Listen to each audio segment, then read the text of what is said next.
G'day, I'm Mark from Self Sufficient Me, and this video is about bottling homemade sauerkraut after it's been fermented and made.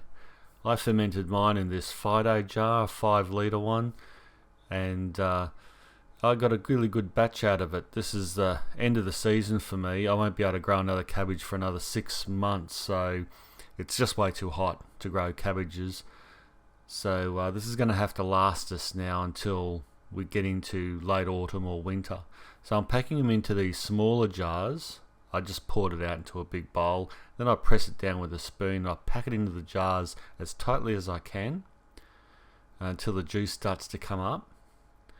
And I've just put the lids lightly on the jars as I go so they don't dry out too much. Well, through the fermenting stage, it took about 10 days for my sauerkraut to be made. I tried to hover it around the 20s, the low 20s. If it got up to around 30, I threw the aircon on to make sure it didn't get too hot inside because I didn't want the sauerkraut to go mushy. That's just a sort of leftover jar that I'm going to keep in the fridge, and I'm going to store the rest downstairs in a small fridge. What's left over is the juice. That's a live juice full of beautiful lactobacilli bacteria, and I strained that through, and then I topped the jars up right almost as far as I can go. But you know, sauerkraut's one of those things. I don't have any troubles with mold with sauerkraut. I do with other things like fermented pickles, but sauerkraut, boy, it must have a really good strong juice. It must be excellent for you too, I reckon. And so you can see how much I've topped those jars up.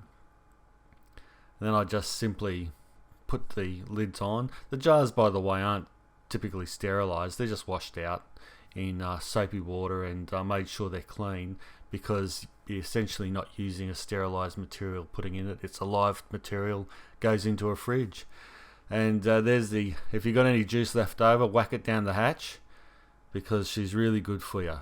Even keep a bit and throw it over your breakfast cereal. How about that? Tastes beautiful. Thanks a lot for watching. Bye for now.